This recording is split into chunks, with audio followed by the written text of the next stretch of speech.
Hi అండి, నమస్తే. ఈరోజు మీ ముందుకు ఒక మంచి రెసిపీ మాత్రం తీసుకొచ్చానండి. అదేంటంటే ముద్దపప్పు ఆవకాయ రైస్ అనమాట. చాలా వెరైటీ రెసిపీ అనమాట. అది ఎలా చేయాలో ఏంటో చూద్దామండి. ముందుగా నేను వాటర్లో కందిపప్పును రైస్ నానబెట్టుకున్నానండి 1 అవర్.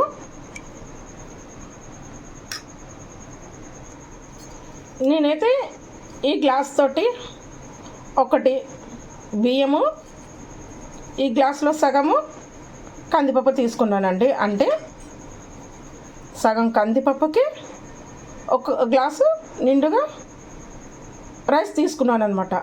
అంటే 1:2 రేషియోలో తీసుకోవాలన్నమాట. 1 పప్పు 2 బియ్యం అనమాట. అలా తీసుకుంటే చాలా బాగా వస్తుంది అనమాట. ముద్దగా చాలా బాగుంటుంది. ఇది మనం మీడియం ఫ్లేమ్లో మాత్రం ఉడికించుకోవాలి. హై ఫ్లేమ్లో ఉడికించుకుంటే తొందరగా వేడి వచ్చి విజిల్స్ త్వరగా వస్తాయి కదా, కొంచెం మెత్తగా అవ్వదని. అంతేకాని అలా కూడా ఉడికించుకోవచ్చు. కానీ మీడియంలో అయితే చక్కగా వాటర్ కూడా చక్కగా ఇనికిపోయి లూజ్గా వస్తుంది అనమాట. ఇప్పుడు ఏం చేద్దాం, ఇప్పుడు 1 అవర్ నుంచి నానుతున్నాయి కదా రైస్ అను కందిపప్పు. ఇది మనం పొయ్యి మీద పెట్టేసుకుందాము. ఇందులో కొంచెము 1/2 టీ స్పూన్ పసుపు వేసుకుందాము. ఒక టమాటా వేసుకుందాము. ఏంటంటే ముద్దపప్పు అంటున్నారు, టమాటా వేస్తారా అనుకోవద్దు. మీరు ఒకసారి ట్రై చేయండి, చాలా బాగుంటుంది. ఓకేనా? ఇప్పుడు మూత పెట్టేసుకుందాము. కుక్కర్ అయితే పెట్టేసుకున్నానండి. హై ఫ్లేమ్లో పెట్టకూడదు, మీడియం ఫ్లేమ్లో పెట్టుకోండి. ఓకేనా? పప్పు చాలా 1 గంట వరకు నానింది కాబట్టి విజిల్స్ 2 విజిల్స్ లేదా 3 విజిల్స్కి అయితే ఇక్కడ పప్పు అన్నము ఉడికిపోతుంది. కానీ అప్పటికప్పుడు చేసుకోవాలనుకుంటే కొంచెము టైం పడుతుంది అనమాట. అంటే ఇప్పుడు 2-3 విజిల్స్ వచ్చేదానికంటే కొంచెం ఒక 5-6 విజిల్స్ వచ్చే వరకు పెట్టుకోవాలన్నమాట. ఇప్పుడు వాటర్ ఎంత పోసి నేను చెప్పలేదు కదండి. 8 గ్లాసుల నీళ్ళు, 8-9 గ్లాసుల నీళ్ళు పడతాయి. లేదంటే 10 గ్లాసుల వాటర్ కూడా పట్టొచ్చు. ఓకేనా? నేను మాత్రం 9 గ్లాసుల వాటర్ అయితే తీసుకున్నాను.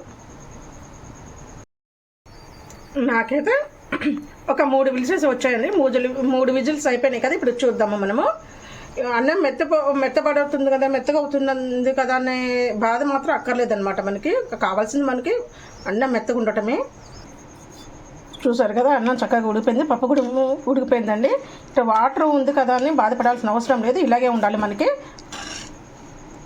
ఇప్పుడు కొద్దిగా అటు ఇటుగా మెదుపుకుందాము. మరి పప్పు గురితో మెదుపుకోవద్దండి, మామూలుగా ఇలా మెదుపుకుంటే సరిపోతుంది మనకి. అంతా కలిసేలాగా కలుపుకున్నాం కదా, ఇలా ఉండాలన్నమాట. ఇప్పుడు ఏం చేద్దాం చూద్దాము. ఇందులో మాత్రం ఉప్పు మాత్రం వేయలేదండి, అది మాత్రం మీరు గమనించాలి. ముందుగా వేడి అన్నంలోకి 1 స్పూన్ నెయ్యి వేసి కలుపుకోండి. ఎందుకంటే మన ఆవకాయలు ఉప్పు ఉంటుంది కదా, అందుకే ఇందులో వేయలేదన్నమాట. తర్వాత మనం చూసుకొని సరిపడా వేసుకోవచ్చు. ఇదంతా కలిపి పక్కన పెట్టేసుకుందాము. ఇప్పుడు కొద్దిగా మనం ఆయిల్ వేసుకుందామండి. పోపుకి కొద్దిగా వేసుకుంటున్నాం, ఎందుకంటే మళ్ళీ కొంచెం నెయ్యి కలుపుకోవాల్సి వస్తుంది కాబట్టి నేను కొద్దిగా వేసుకుంటున్నా ఆయిల్. మీ దగ్గర ఊరు మిరపకాయలు ఉంటే, మజ్జిగ మిరపకాయలు అంటారు కదా, ఇవి ఉంటే సరేనండి. లేకపోతే మామూలుగా రెగ్యులర్గా వాడి ఎండు మిరపకాయలైనా పర్వాలేదు. నా దగ్గర ఈ ఊరు మిరపకాయలు ఉన్నాయి కాబట్టి ఇవి యూజ్ చేస్తున్నాను అనమాట. ముందుగా వెల్లుల్లిపాయలు వేసుకుందాము. ఇప్పుడు మజ్జిగ మిరపకాయలు, ఊరు మిరపకాయలు అనమాట. ఇవి ఊరబెట్టుకుంటాం కదా అవి, లేదంటే మామూలు నార్మల్ మిరపకాయలైనా వేసుకోవచ్చు. ఆయిల్ తక్కువగా ఎందుకు పోసుకుందామంటే మనం నెయ్యి వేసుకుంటాం కాబట్టి మనం ఆయిల్ కొద్దిగా తక్కువ పోసుకుందాం అనమాట. కొంచెం ఇప్పుడు మనం ఒక 1/2 టీ స్పూన్ జీలకర్ర, 1/2 టీ స్పూన్ ఆవాలు వేసుకుందాము.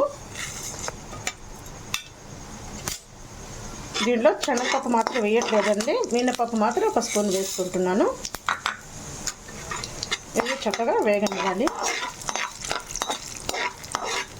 ముందుగానే ఊరిమిరపకాయలు ఎందుకు వేసానంటే అవి వేగటానికి టైం తీసుకుంటుంది కాబట్టి ముందుగా వేసాను.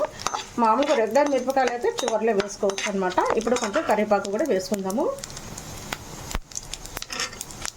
అలాగే పచ్చిమిరపకాయ ఒకటి చిన్నగా కట్ చేసుకుని వేసుకుందాము. కారానికి అయితే కాదు, ఫ్లేవర్ కోసం మాత్రం.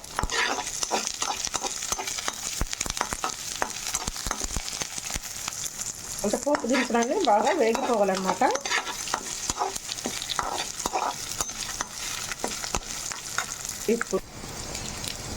ఇప్పుడు మనము ఇందులో ఆవకాయ వేసుకోవాలి. మనం ఎంత తినగలిగితే అంతా కలిసేలాగా కలుపుకోవాలి.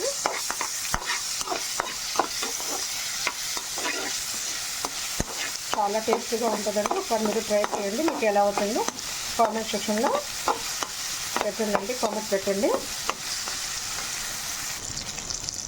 ఇప్పుడు ఒక గ్లాస్ వాటర్ పోసుకుంటున్నానండి. అంటే ఒక కప్ అనమాట, చిన్న గ్లాస్లో పోసుకుంటున్నాను. ఒకసారి స్కిప్ చేసి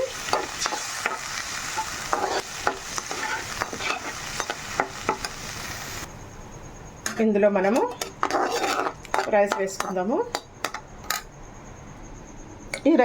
ఈ రైస్ అనేది వేసుకుందామండి.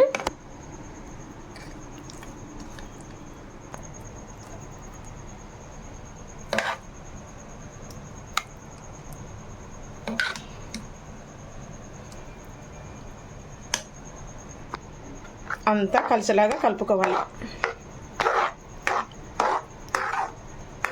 ఈ టైంలో మనం ఉప్పు సరిపోయింది లేదో చూసుకోవాలండి. కొంచెం కారం ఎక్కువ తినేవాళ్ళు కొంచెం కారం వేసుకోవచ్చండి మన ఆవకాయ.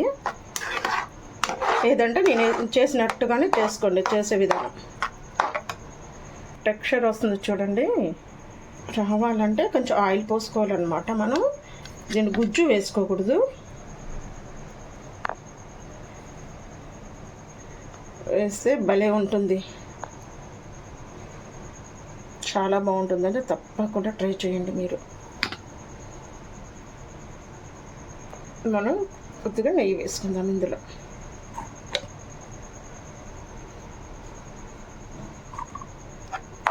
అంత కలిసిగా కలుపుకొని ఇప్పుడు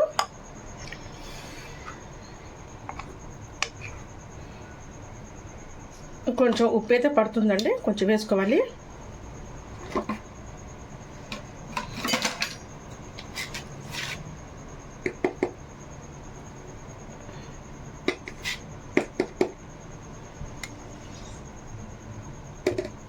ఒకసారి అంతా కలుపుకోవాలన్నమాట కలిసేలా. ఇప్పుడైతే ఉప్పు సరిపోయిందండి, చాలా టేస్ట్ ఉంది.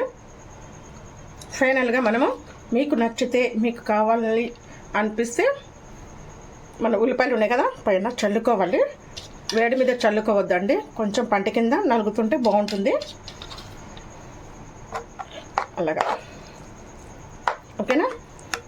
ఈ వీడియో కనుక మీకు నచ్చితే లైక్ చేయండి, షేర్ చేయండి, సబ్స్క్రైబ్ చేసుకోండి. నా ఛానల్ సపోర్ట్ ఇవ్వండి. మరొక మంచి వీడియోతో ముందుకు వస్తానండి. ఒకసారి ఇలా ట్రై చేయండి మీరు, చాలా బాగుంటుంది. లాస్ట్లో కొంచెం కొత్తిమీర వేసుకుంటే సరే, కొంచెం ఇది వేసుకుంటే సరే, అయిపోయినట్టేనండి. వేరే గిన్నెలోకి తీసేసుకుందాము. వేరే గిన్నెలో తీసుకుందాము.